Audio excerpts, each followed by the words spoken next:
Okay, great. So I'm going to get started with tonight's information. This is some of my absolute favorite information to go over and share with people because I think it can be complicated in a way because I will tell you right now that it's going to give you a sense of having a lot more responsibility for your health. But at the same time, there's a tremendous sense of freedom when you start to understand what I'm going to be talking about tonight.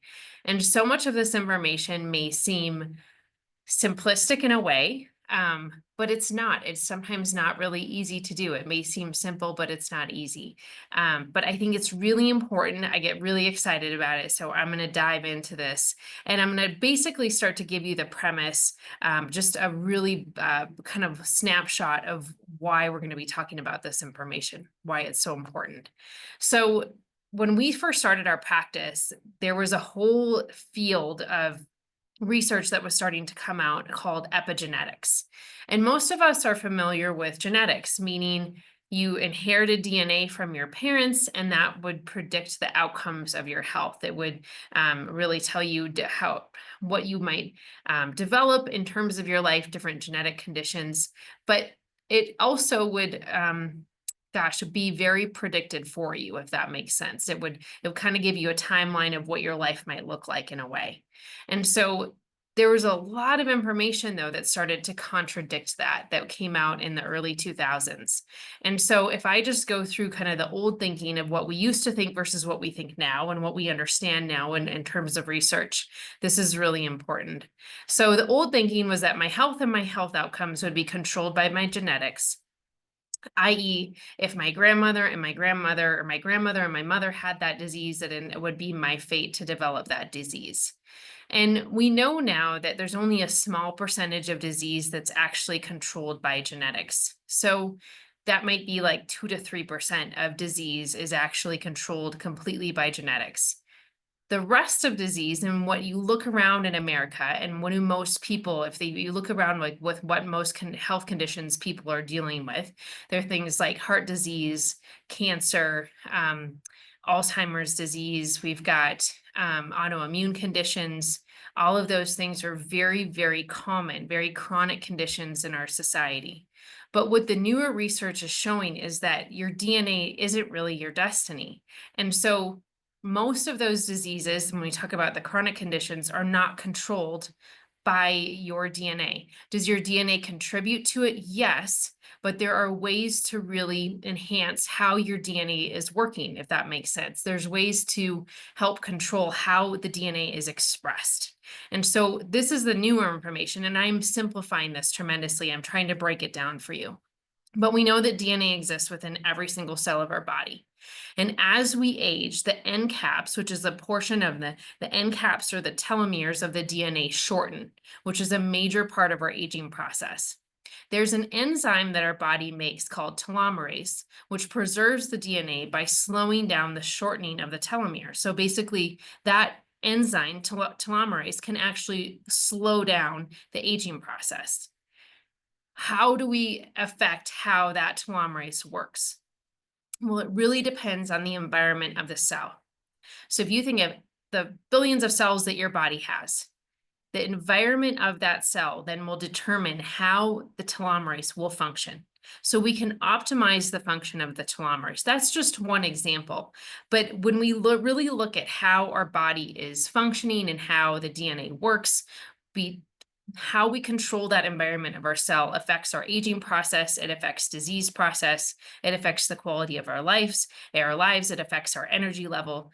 And so this whole field is called epigenetics, which is you have a lot of control over how your DNA is expressed, which again, I think is really exciting.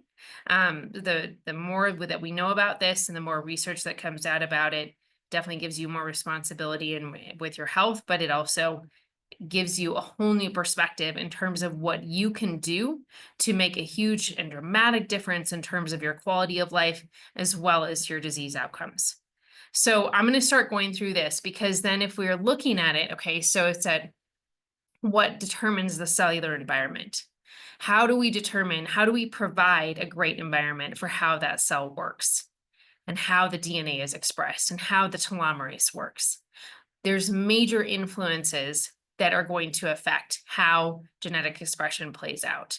And so these are all things that we really want to start to be able to control at a pretty high level. But we also not necessarily even maybe control is the wrong word, but we can influence them in really positive ways. So we want to look at what those major influences are. Blood sugar is a huge one. And so we're going to really talk about that today. Toxicity levels within the body, inflammatory levels, and our cortisol, which is a stress hormone. All of those things can really create an environment for the cell that makes it more difficult for the cell and the DNA to work properly or to be expressed properly.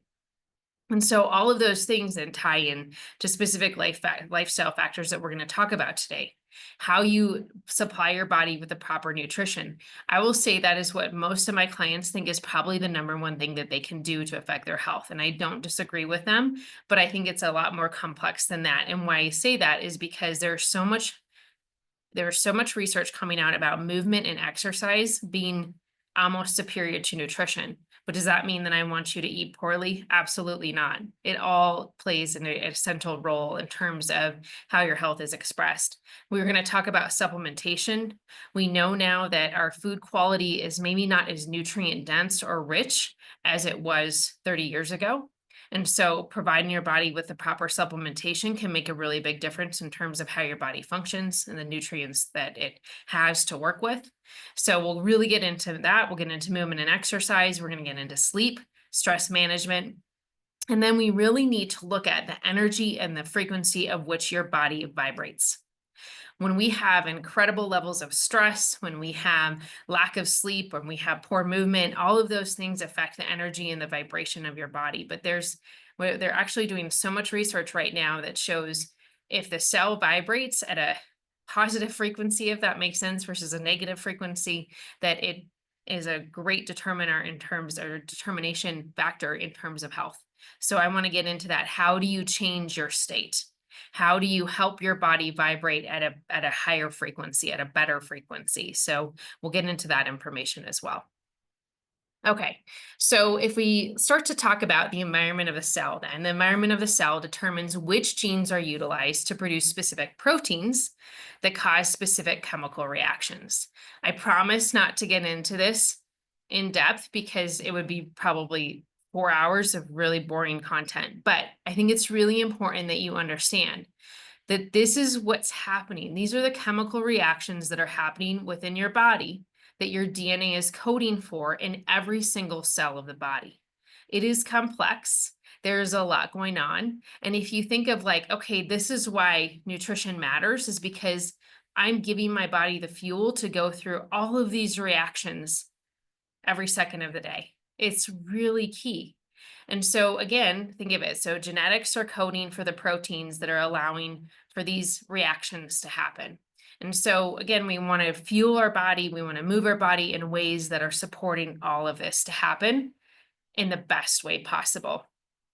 Now, genetics does play a role in this where, like, if we take just like the MTHFR, if you look at that one enzyme kind of in the middle of the chart, that's one that is a little bit, maybe people are more familiar with. But when you look at that one reaction, you may genetically have coding to have that function really well. And you may have coding maybe that's, this is not the greatest pathway for me, it needs more support.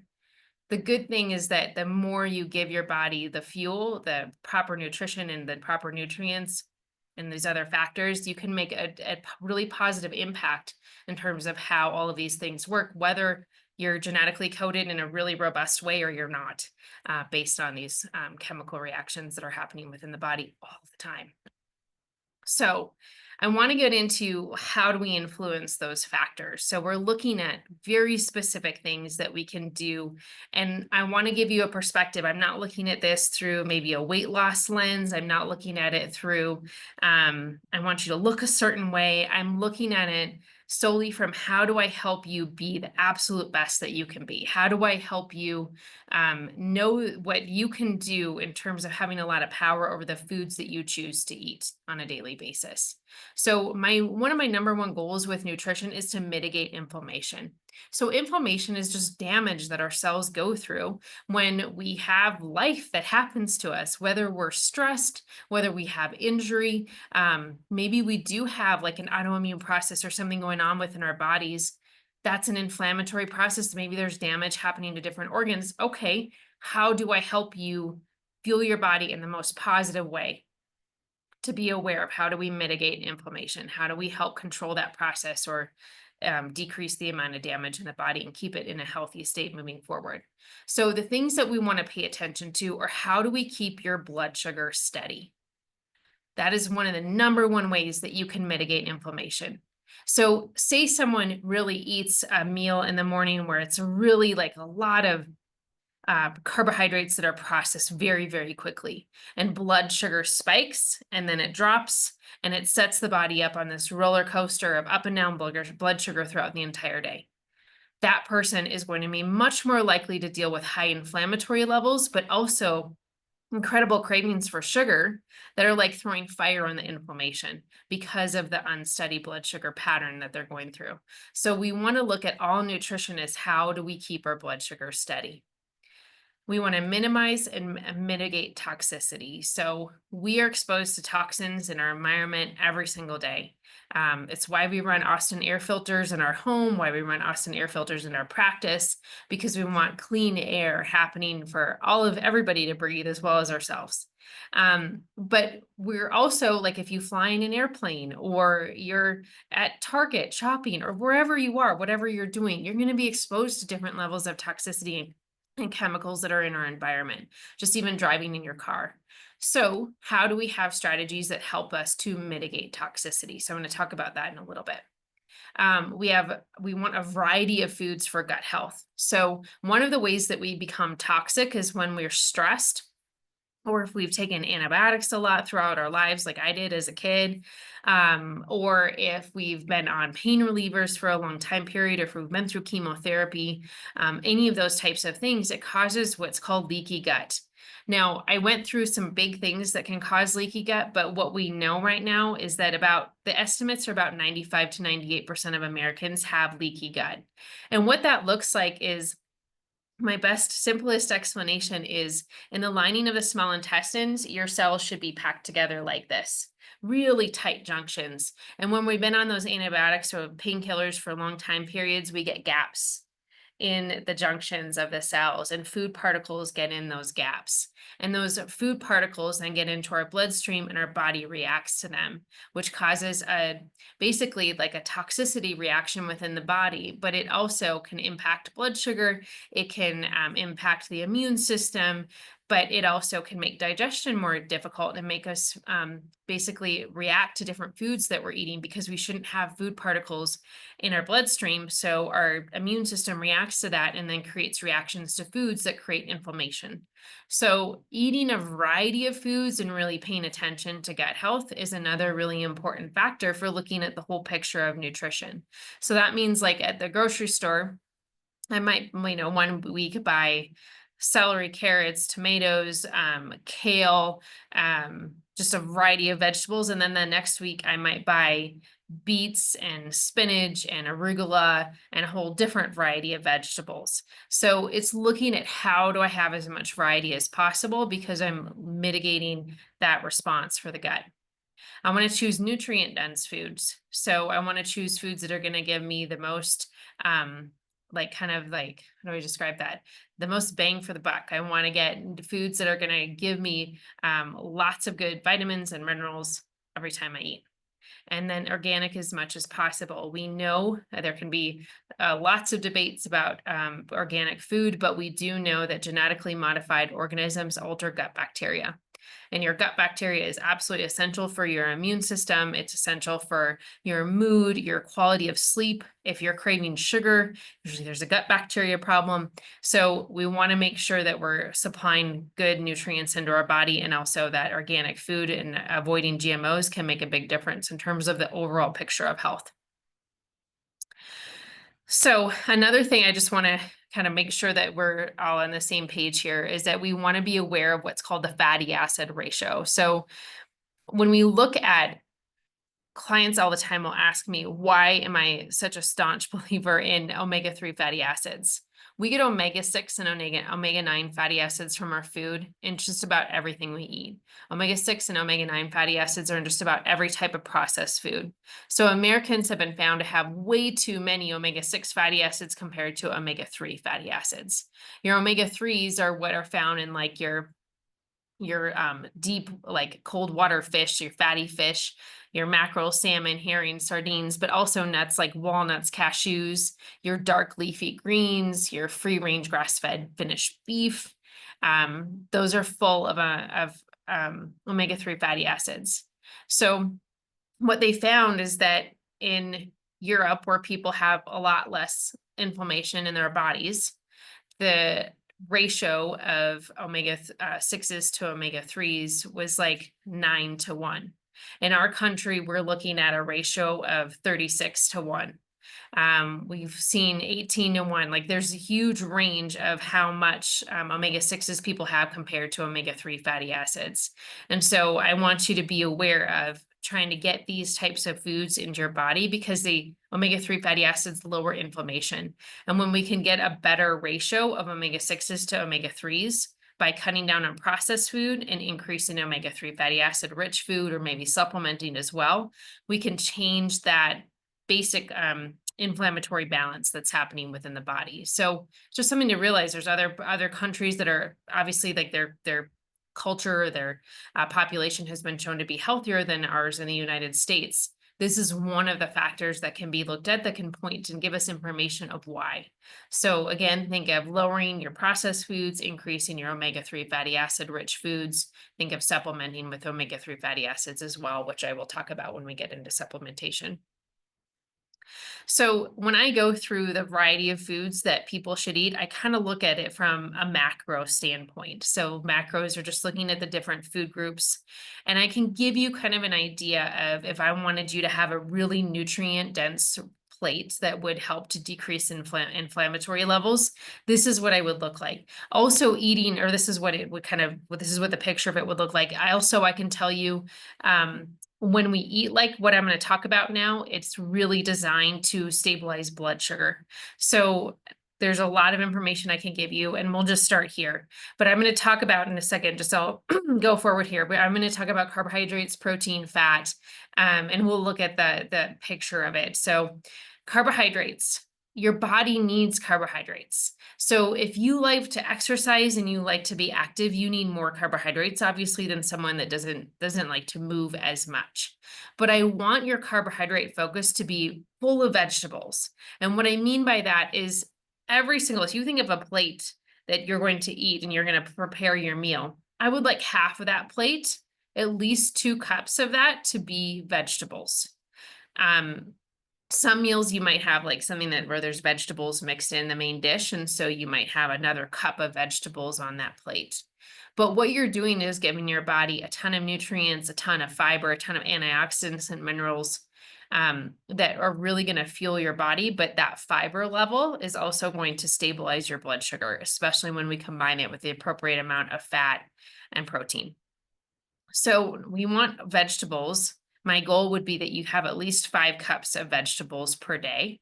And I would want a small amount of fruit in comparison. I'm not saying to not eat fruit, but I would like that fruit to be focused on seasonal berries and cherries and apples and pears. But about 2 servings of that, 3 max, is ideal. And the reason we say that again is the higher sugar content that can create blood sugar instability if you're not eating it appropriately. Higher sugar fruits that would be like a banana, maybe less frequently. We'd want higher fiber veggies, which would be your lower glycemic index veggies. So lower glycemic index, meaning they don't spike the blood sugar as much. They're going to be like your carrots and cucumbers and zucchini and squash. Those types of foods are like the yellow squash, winter squash. Those types of things are great for stabilizing blood sugar. There's many other things as well. You can Google low glycemic index vegetables and you'll get big lists, but all of your greens, that type of thing. And then we have our higher glycemic veggies, which are going to be things like your squash and yam. So more like your butternut squash, yams, sweet potatoes, that type of thing. They're going to have a higher choice, a higher amount of carbs. Those can almost be thought of as like a grain. So they have a higher level of sugar within them. We don't want to eat as much of them. We don't maybe want to eat them as frequently, but they're still full of nutrients. So there should still be some of that on your plate as well. So if I were to kind of order the carbohydrates, I would say first would be your high fiber, low glycemic index vegetables.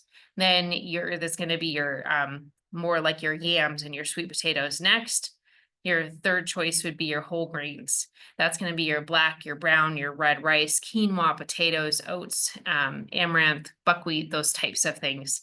You're going to notice that I talk a lot about gluten free.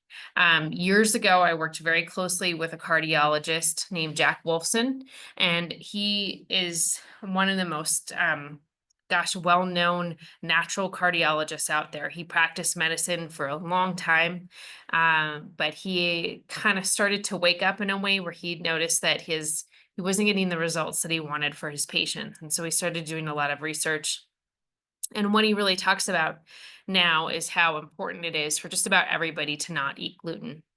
And gluten is it's typically the way it's processed, but it can be very toxic. But what he's also has said in literature is that it's inflammatory for pretty much everybody. So I've been gluten free for about 25 years. That's mainly because of my genetics. My mom is a celiac. I stay away from gluten. I feel much better staying away from gluten. It's made a big difference within my life. But I would prefer, if you're going to do grains, just from a health standpoint, from an inflammatory standpoint, I would prefer that it be a gluten free grain. And then my last choice or actually I shouldn't say that. The last choice, I guess, would be processed grains, which, I know you're going to have a life and you're going to eat things and they're going to be out and about in the world. And it might not be easy to control everything that you're eating. But in terms of health, my last choice would be processed grains, which would be like heavily processed bread, those types of things. So when we look at a plate, though, and we think about carbohydrates, I would again like about half of that plate to be low glycemic index veggies.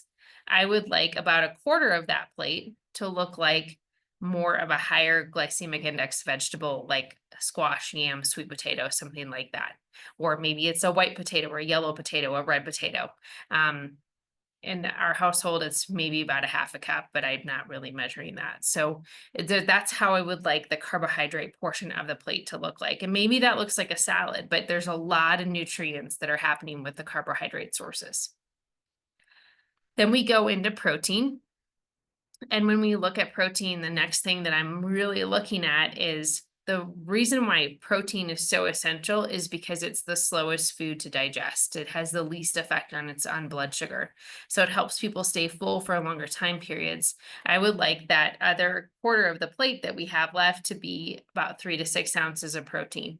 And so when you think about, when I went back to, if I go back to this picture and we look at all of these reactions that are happening within the body, when you look at what is essential, they're called cofactors that go along with each of these reactions. Most of them are B vitamins. It is very difficult to get B vitamins if you're like a vegetarian. Protein is absolutely essential in terms of getting enough of those cofactors for the things to work efficiently within your body. You can always supplement, and I've worked with vegetarians that really they have a lot of knowledge and they're supplementing well, but I want to make sure that you're getting the right nutrients for those reactions to happen specifically. Because a lot of those reactions include detoxification and energy production, it's essential to get enough protein so you have the cofactors for all of those processes to work. Protein is essential for building lean muscle mass. So in terms of the aging process, we're going to talk about this later, lean muscle mass is absolutely critical. So again, if you're going to optimize your genetics, you want to be building muscle. You want to be building muscle throughout your entire life. Protein is essential for that. So in fact, if you're working out, I want you to make sure that you're eating some type of protein within about 30 minutes of that workout. Don't wait any longer than that. You need to get that the source of fuel back into the system to be able to build muscle. And I want you to choose a variety. So throughout the week, I want you to look at, like, if you're eating chicken every night, maybe you throw in some grass-fed beef, or you throw in eggs or wild game or wild caught fish, whatever you can do to get a variety again, because that's so healthy for gut health. And then we have nuts and beans that are higher carbohydrate resources of protein, but they're still really effective. They're still very nutrient rich. So that's what I would like protein to look like, though. If I looked at throughout the day, you might be having at least 4 servings of 4 ounces of protein throughout the day. It's that critical in terms of stabilizing your blood sugar, helping you feel full, and getting you the nutrients that you need for these reactions to happen appropriately within your body.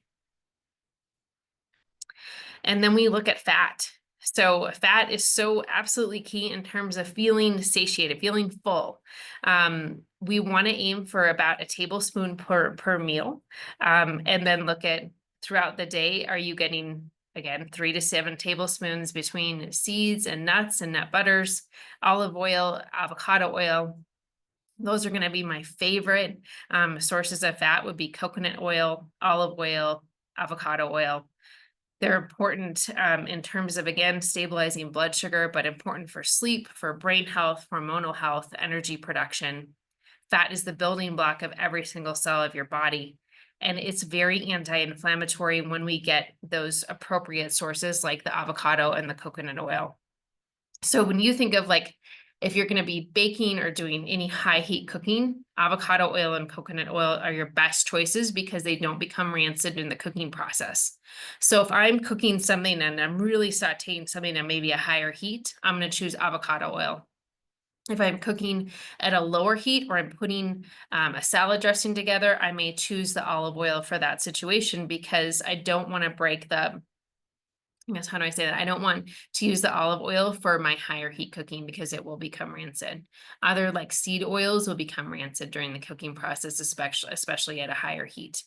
But again, olive oil is great. When you put olive oil or fat on a salad, you're actually much more able to digest the nutrients that are in the salads. You're going to get a lot more of the minerals and the vitamins that are in that resource when you consume it with a source of healthy fat. Flax seeds, walnuts, pine nuts, chia, almonds, pecans. Those are all your poly and your monounsaturated fats. And then you have your healthy omega-3 fats that you can get from grass-fed meat. You can get them from dark leafy greens, wild caught fish. So every day, in how I start my day, it's typically a big shake, but there's always a tablespoon of flax seeds, a tablespoon of chia seeds. It's a great way to start out the day. And again, extremely blood sugar stabilizing. I always add a scoop of protein powder, but there's different ways you can do that. I just want to make sure in every meal that you're getting some kind of fat. So if you don't want to go up to a tablespoon, I would at least go to about 2 teaspoons per meal is really essential in terms of fueling the brain and fueling the chemical reactions that need to happen within the body. As we go through all these macronutrients, it's important to realize that your body will always burn carbohydrates before fat. So if you're looking at, like, okay, I'm going to eat a bigger meal, or it's going to be late at night, which happens to me a lot because I'm often here at the office until 6:30 or 7:30 at night. And so when I go home, I'm going to specifically choose more of in my mind, I think of them as clean carbohydrates, but I'm going to choose things that are not really hugely carbohydrate heavy. I'm going to still balance my meal, but I'm going to choose a lot of those low glycemic index vegetables. I'm not going to choose, like, a white potato at that time, because when you look at how your body will break down nutrients, it will always choose the carbohydrate sources before the fat. And so if you're eating a heavy carbohydrate meal, like a big bowl of pasta at night, your body really will have a difficulty getting into a place where it's fat burning, which affects your quality of sleep. It affects your energy levels the next morning. You can feel like almost like a blood sugar hangover, kind of just like a foggy feeling. So it's important just to realize that when you look at your plate, especially for your evening meal, you may want to choose lower glycemic index vegetables. Again, a smaller portion of carbohydrates, like a sweet potato or something like that. But there's a way to do that, and then choose your protein and a healthy fat. If I go back to that, I think sleep, for me, sleep is such a big deal. For everybody, it really is. But that is one of the things, if I could help you sleep better to really be able to revive and just help your body go into a state of repair, it's absolutely critical.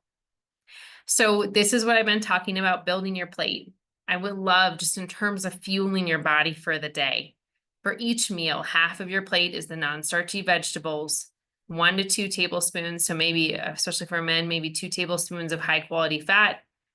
1/4 of the plate is a starchy vegetable or maybe a fruit, low glycemic index fruit or whole grain, preferably gluten free. And then 1/4 of the plate is 3 to 8 ounces, depending on the size of your body, of wild caught free range protein sources. So most women are going to need about 3 to 4 ounces of protein, maybe 5 ounces of protein per meal.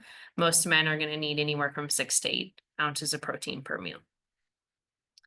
So when we look at snacks in terms of fueling your body for health, I would really choose snacks that are small meals. So if you choose an apple, maybe you choose almond butter with it. Again, your goal is to stabilize blood sugar, decrease inflammation. Carrots and almond butter is an awesome thing. A handful of nuts with a handful of berries, or a hard-boiled egg with some carrot sticks. All of those things work, but if you think of them as a mini meal and you want to have some kind of a protein or fat source with fiber, again, stabilize blood sugar. Really essential, especially if you exercise or move more in the afternoon and you need to fuel your body for that. So the next thing that we get into is that water is absolutely critical for every cellular function within your body. I cannot stress this enough. You would not believe the number of people that over the last 20 years have asked me, gosh, I'm getting leg cramps. Should I take more magnesium? Or should I take more calcium? Yes, maybe, but let's start with water. Water is absolutely critical, and you need to be drinking at least half your body weight in ounces of water every single day. I would prefer that you have a scoop of electrolytes. In our climate, in the cold climate, in the dry climate, um, you need to actually, like, electrolytes. If you take a scoop of electrolytes, it will actually help your body hang on to the water that it needs. And so I have people use electrolytes all the time for hiking, for exercise, just to increase their hydration status, avoid muscle cramping. But typically, a lot of those muscle cramping issues have to do with being dehydrated. So I would love for you to get used to drinking water.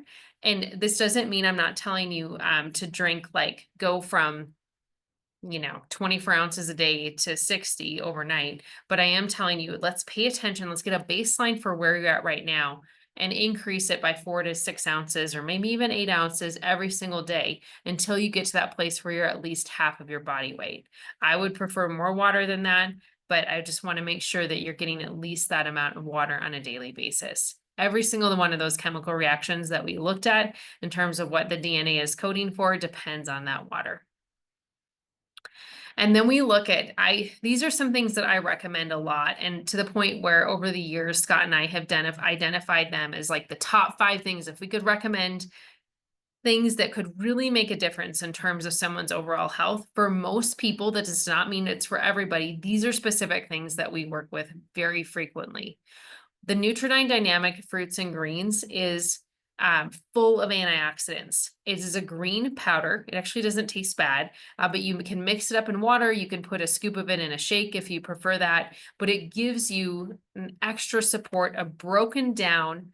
Vitamins are basically broken down greens, if you think of it like that. So if there's leaky gut or an inflammatory issue in the gut, when we have things in a powder form, our body doesn't have to work extra hard to digest them. And so when our body doesn't have to work hard, it can get those nutrients within that source very quickly. So it's a great way to increase someone's vitamins and mineral status without having to work really hard to do it. This does not mean that I recommend, well, don't worry about eating fruits or vegetables. That is not what I'm saying, but it's a way to just get pre-digested nutrients that can get into the bloodstream, into the system very quickly and make a dramatic difference in health. It also can help the body become much more alkaline. When we talked about a really toxic body, typically a toxic body is more acidic. If we want to get the body to be able to detoxify more efficiently on its own, we want to create more alkalinity. And a greens kind of powder, and doing that 2 or 3 times a day, can make a really big difference in creating a more alkaline environment, along with dietary measures. We want to make sure that the great nutrients are happening within someone's nutrition plan. Then we look at Omegagenics EPA DHA 720. I've used this product for years personally, as well as recommended it to our clients. So what research has shown, and if you can look at this in many different ways, but I'll start here. In Europe, their first line of defense for heart disease and cancer is omega-3 fatty acids.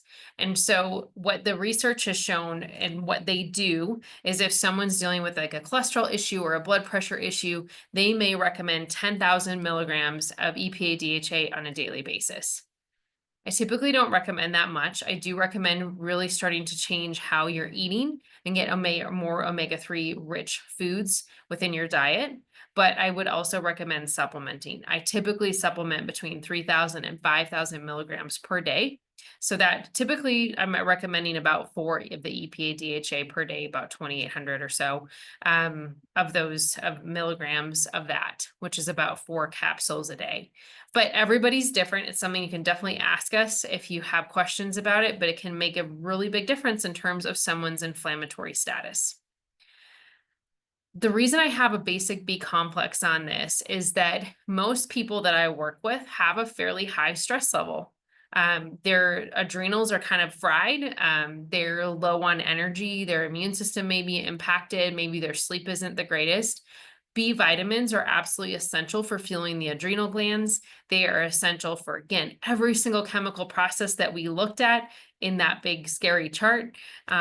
But in terms of getting your body fueled for being able to perform those functions appropriately and for fueling your energy level and helping your body's stress level, B vitamins can be very helpful. And then we look at D3K2. D3 is one of the greatest kinase inhibitors. It helps the cells communicate. And so we want to, like, in terms of the research, then if you look at that, D3 is absolutely essential for heart health, cancer prevention, for being able to absorb calcium, for our mood, for our gut health. Absolutely critical. I like it when it's combined with K2 because it, again, K2 is essential with bone health. And so that's another one that most Americans are pretty deficient in. I like test results to look like at least we want to see like a measurement of D3 in the bloodstream of like 50. When people show me their blood work, it's often like 20 or 17 or 15.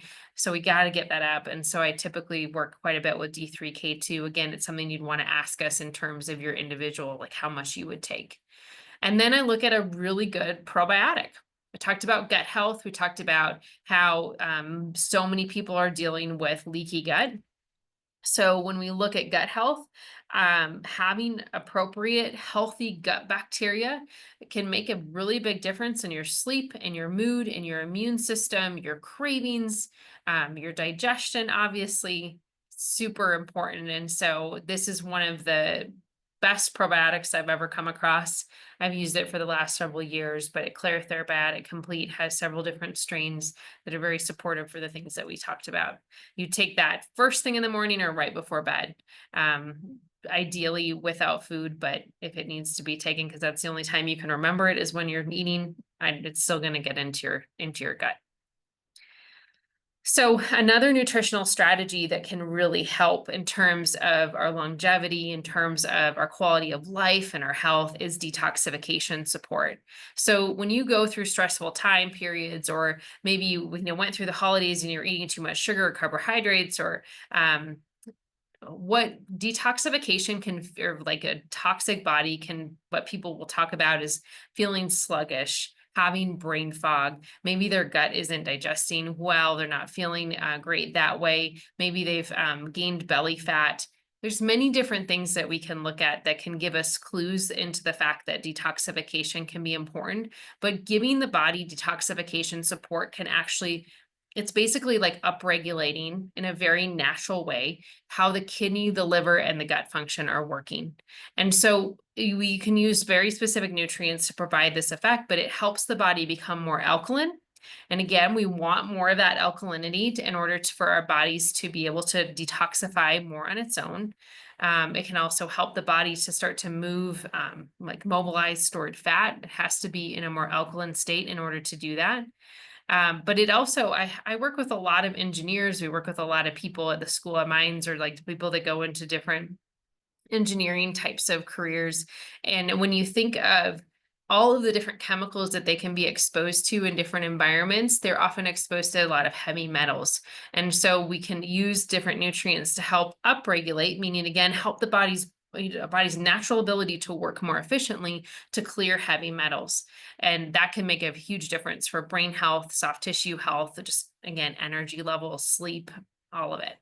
So if you're interested in learning more about that, go to our website under the lifestyle support tab. I have my Detox 101 class. It explains the process. And if you have questions on it all, make sure you ask us, because Dr. Scott and I have written protocols for this, and we worked with nutritionists that have worked and kind of put in their input into these detox programs as well. But we just want to make sure you're well supported throughout that. So I went through a lot of nutrition in terms of how do we really enhance how things are working, how cells are working, and now we get into movement. And so again, we hear this: sitting is the new smoking.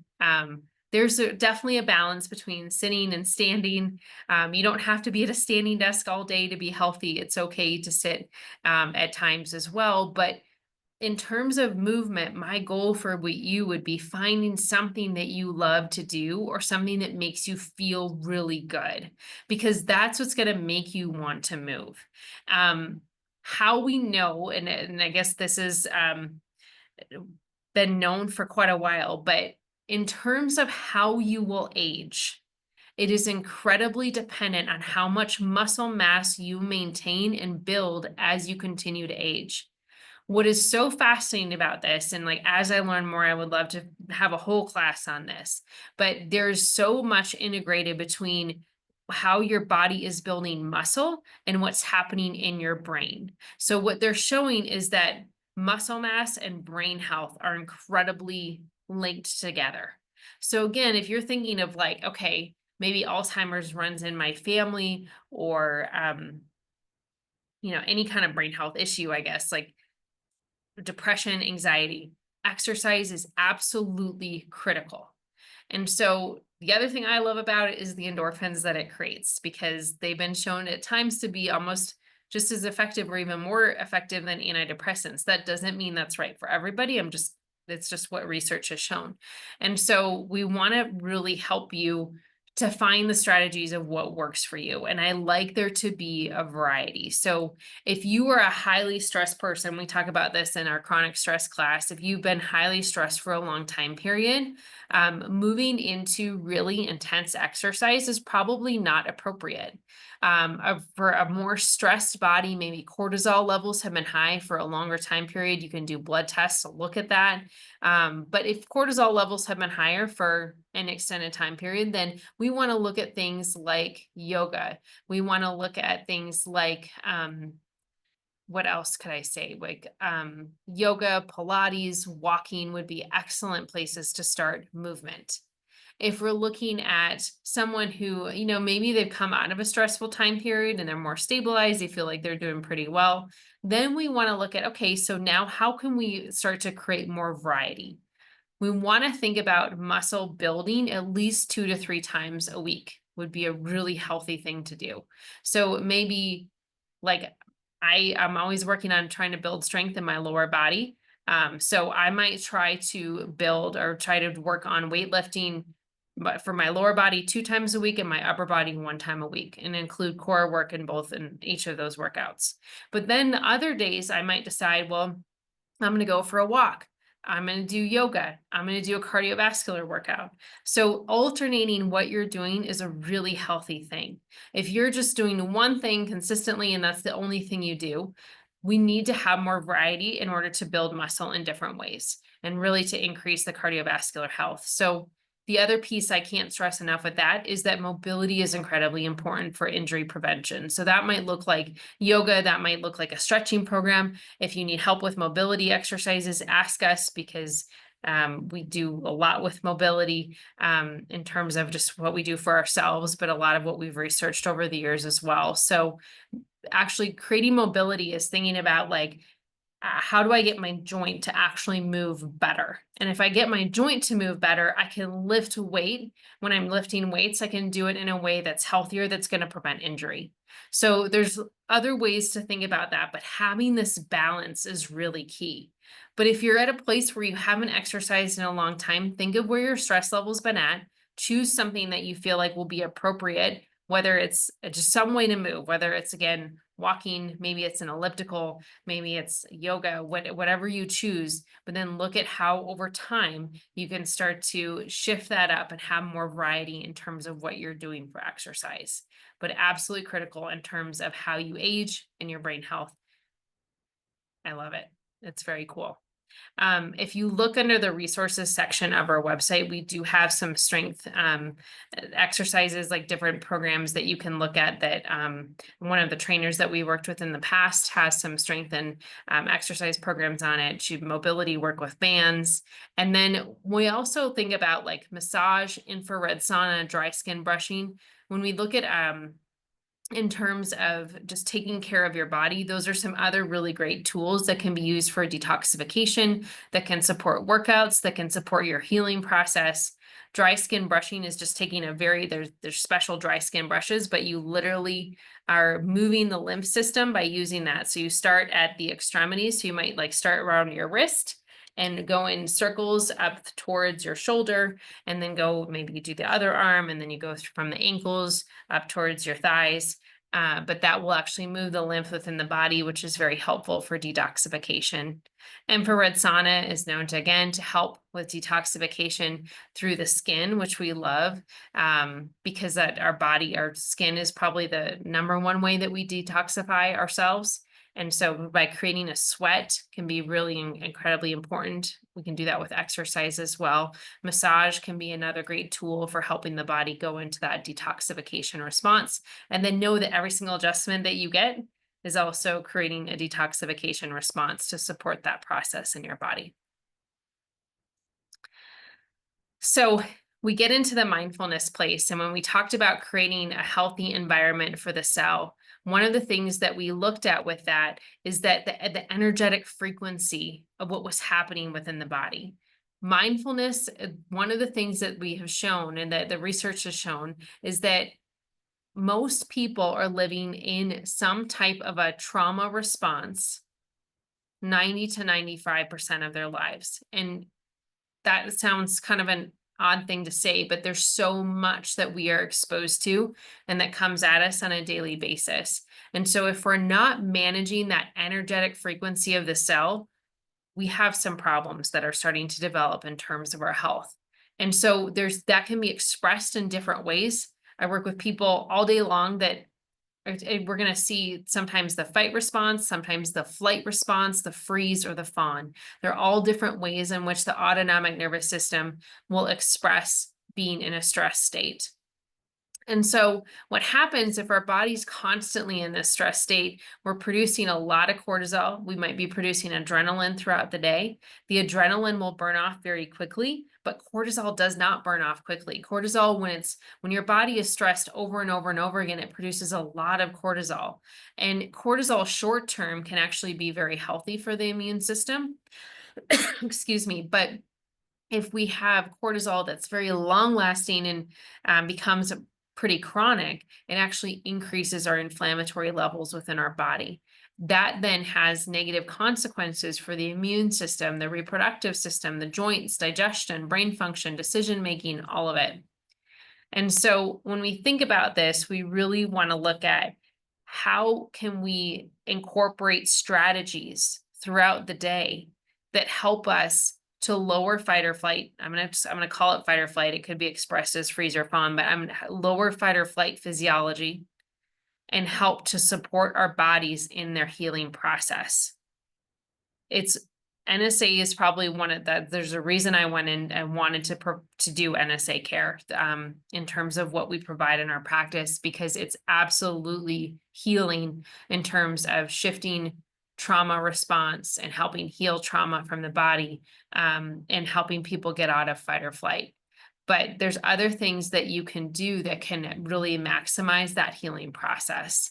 And so I listed a number of things here that I use all the time, and I would love for you to maybe you're already doing these things. If you are, awesome, keep doing them. But I would love for you to start to layer your day with support for your stress level.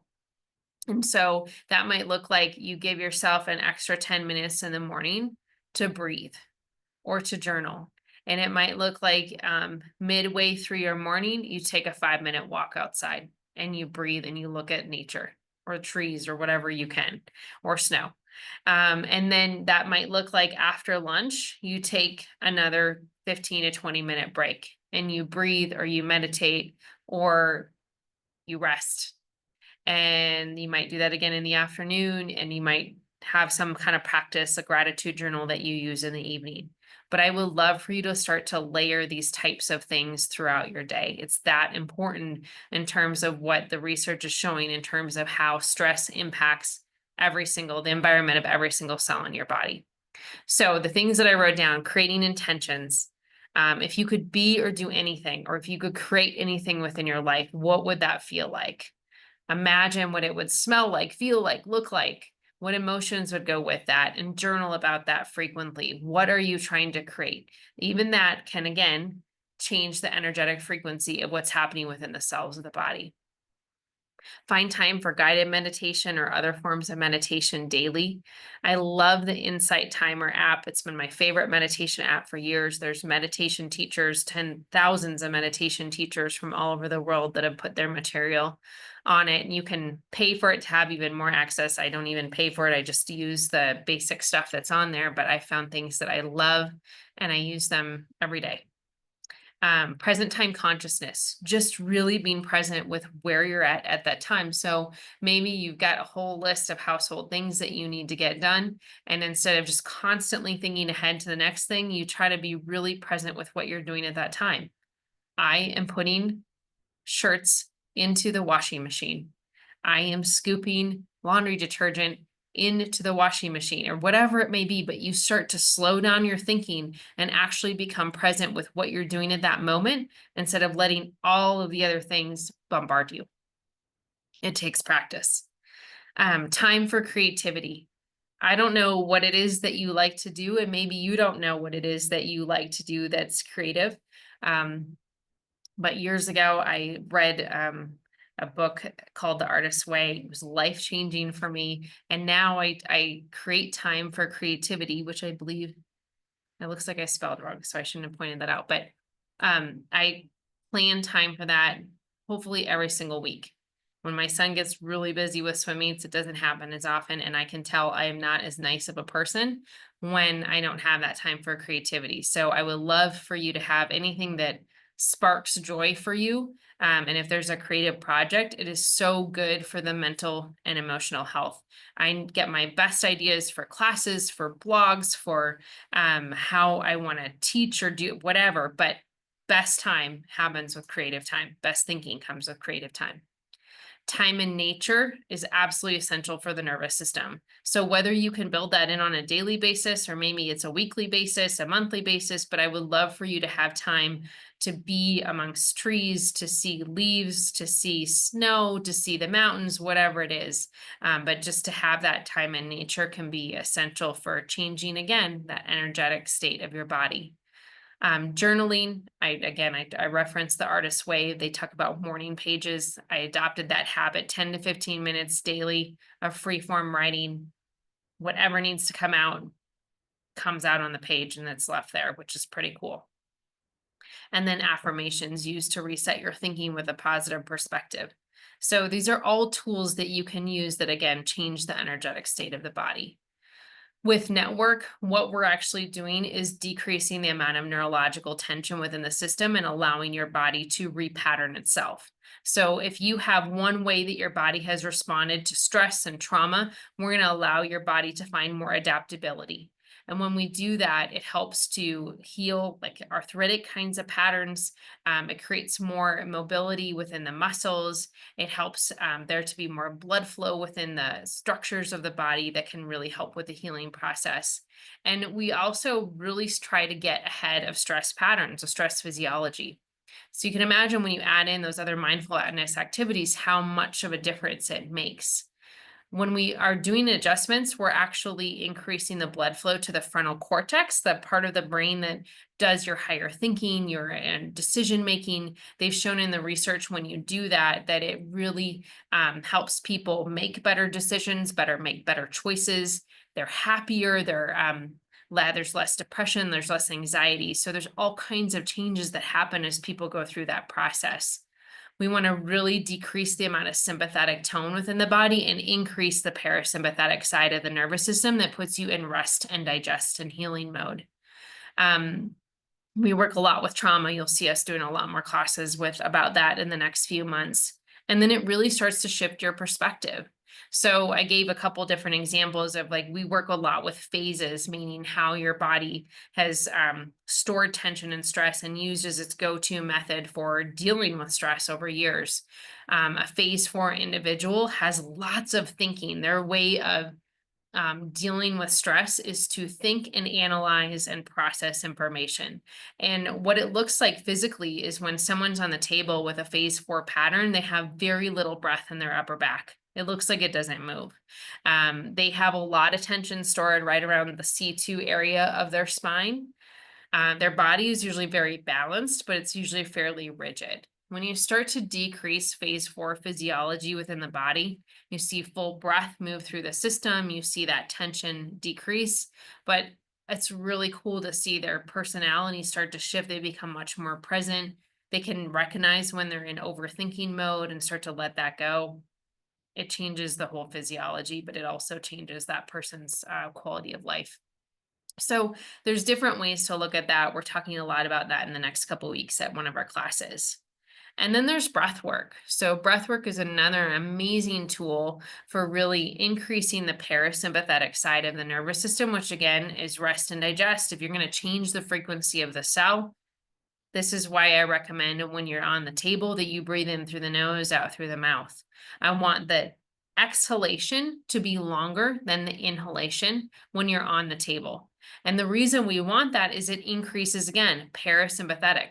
When you inhale, you're causing more sympathetic tone, which is natural. It's part of what the body does. But then you want to take a little bit of a pause, which actually increases the tone of the vagus nerve. And then you're going to exhale, and then you want a longer exhale to really get into the parasympathetics. But I love breath work, 4-7-8 breathing. There's box breathing. In the office, we use somatorespiratory integration type of breathing. There's all kinds of different ways to do it. But taking breaks to breathe is a wonderful tool to be able to reset your nervous system. And so I had something I highly recommend that people do maybe a couple times a day. Maybe before you go to bed, maybe first thing when you wake up in the morning. But that does create a sense of safety and healing within the nervous system. The key to all of it, when we talk about whether it's breath work and mindfulness strategies and NSA, and we look at exercise and we look at nutrition, the key is that it's the consistency of it. Everyone works differently. I've worked with individuals over the years, and many of you remember when we ran 8 Weeks to Wellness. And I would see people work in different ways in terms of what we call like their change strategies. And what that looks like is that there were some people that did really well when they went all for it. Like they changed everything at the same time. They decided they were going to change their nutrition, the way they were moving their body, their mindfulness. They were going to start meditating, and they did it all at the same time. I will say that some people are very successful with that, but I saw a lot more people successful when they added one thing at a time. Meaning they're first going to work on, I'm going to take 2 breath work breaks a day. And then after a couple weeks of that, and it was starting to feel easier and more like into their routine, then they might add in some different movement strategies. They might start to walk every day after lunch. There's different ways to do it, but either way, consistency is the best way to be able to change how the body is functioning and how you're going to get a result over time. I am going to be available for questions. I just wanted to give you guys a heads up.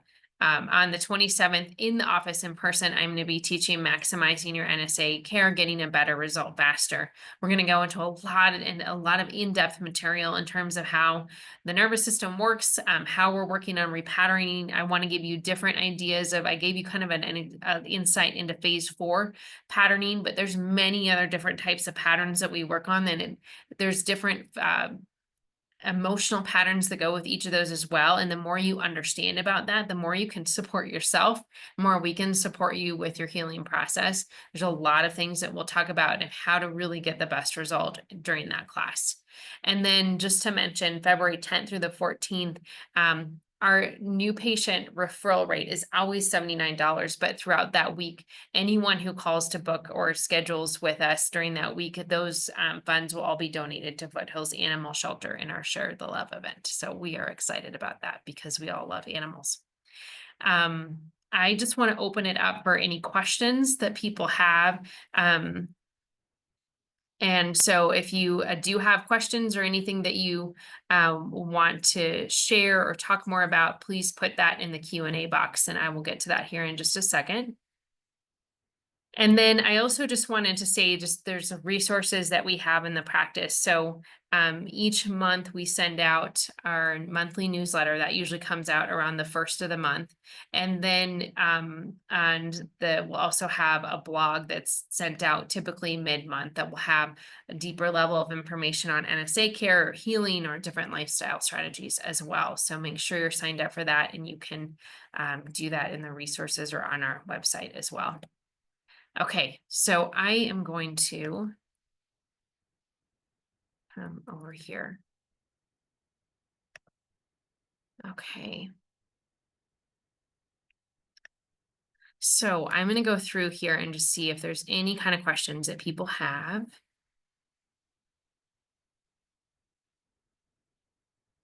Okay, so Lisa had a question about glucose monitors that people wear on their arms. Okay, so there's quite a trend right now, and there's more because there's so much research coming out about the importance of blood sugar stability in terms of inflammation, healing. Some people are using it for weight loss. What those glucose monitors do, it's called a continuous glucose monitor. And when people wear those, what you can see is what is spiking your blood sugar and what is not. And so people are able to see how their meals impact blood sugar, how their stress level monitors blood sugar, how that impacts blood sugar, but you can see it. So like you'll see an app on your phone, or you have an app on your phone that goes with it. So you can see the trends and watch for it. They are not super accurate in terms of what the actual blood sugar level is. They are pretty accurate in terms of being able to see the spikes or the dips in blood sugar. And so that's really what people are looking at. I think the best thing about it is it just creates an awareness for your health of like, okay, like, wow, I really noticed that was a stressful day at work, and I could see how that affected my blood sugar. I could see that if I've had a lot of people have the experience where if they drink coffee on an empty stomach in the morning, it spikes their blood sugar tremendously. And then they wonder why they're having cravings for the rest of the day. So they make a change and they have their first cup of coffee with their meal, and kind of a balanced meal like what we talked about, and their blood sugar stays more stable. So it can be used for patterns like that. I hope that is helpful. Okay, so the next question was wondering if there's a way to download the class. This class will be emailed out to you tomorrow. So you should get the link to this class and you should be able to download it. If not, let us know. We'll also get it up on our YouTube page. Okay, is there any room for dairy in diet? So dairy is another one, just like gluten, that increases inflammation for a lot of people. Not everybody. So I will say that some people can handle dairy just fine. So dairy is going to fall more in like your carbohydrate section. So if most people were trying to add it into the optimal plate kind of mentality of eating, having about a cup of that per day is probably just fine. But maybe not a lot more than that. So if you're putting milk into like coffee or like tea or anything like that, just pay attention to how much you're doing per day, because it is going to be a higher glycemic index thing. So it's typically a lower source of protein. It's maybe got some protein in it, but it doesn't have as much protein to stabilize blood sugar. So we have run IgG profiles in the office for years, which IgG is looking at someone's inflammatory response to food. Dairy is commonly a reactive food for a lot of people. So for many people, it's something that we have to pull out of the diet for at least a period of time and use different, like they can use almond milk or coconut milk or something like that as a replacement. But you'll see that I don't use as much of it because of that. I don't talk about it as much, but I'm so glad you asked that. Some people are just fine with it. Really depends on the person. But ask Scott and I if you have more questions on it. Okay, this is another dairy. Yeah, I'm so sorry. I didn't mention it at all. And I will tell you that I have not been able to eat dairy or took it out of my diet probably about 15 years ago. So what people will notice, and this is what I can say if you're wondering why I don't recommend it a lot, is again the inflammatory response that it can cause for a lot of people. And so if you're wondering if it's that food for you, what I can have you do is, if you don't want to do a blood test, you can take dairy completely out of your diet for about 3 weeks. And a lot of clients I've had would do this. And when they do that, your body, you're basically kind of clearing it out of the digestive system and the immune system as well. And then you have it once. So you maybe have a glass of milk or some cheese or something like that. And then you wait 3 days and see what happens. And you will be able to tell if it's more of a reactive food for you. Very common things, some people will get a headache. Some people will get like drainage in their nose or down their throat, or just feel very mucusy. They might get a cough. They might feel achy. Those are just things to pay attention for. You can test any food like that if you are trying to get an idea if something is affecting you. So the question then was, would plain Greek yogurt be a different category than typical yogurt? Not necessarily, but if you're reacting, it definitely has, what's good about it is that it would have lower sugar because it's a Greek yogurt, and it would have a higher protein source. So that's a really good thing. So if you're looking again at optimal plate, look at maybe like a cup of dairy a day if you don't think it's reactive for you. About a cup of dairy a day would be probably max, would be what you would want to do. Okay. Any other questions? I'm going to hang out here for a second, just so I can go through anything else people have. Our mission is always to create vibrant health and well-being. And as a thank you, any kind of supplements, our clients who attended this class have 30% off, 30% discount for any of the supplements that we talked about tonight through the 24th of January. Well, I hope I answered any questions that people have. On the dairy, if you have any more questions that I can answer in the office, please let me know, because I don't want to discount that if it's something that is really important to you. I would like to kind of dig a little bit deeper and make sure it's not being a triggering or like an inflammatory food for you. Just because, again, gluten and dairy are very commonly what show up on those tests. So, but if it isn't, great. And then we start to move forward and make sure that, we're getting healthy sources of dairy, if that's important to you. Okay.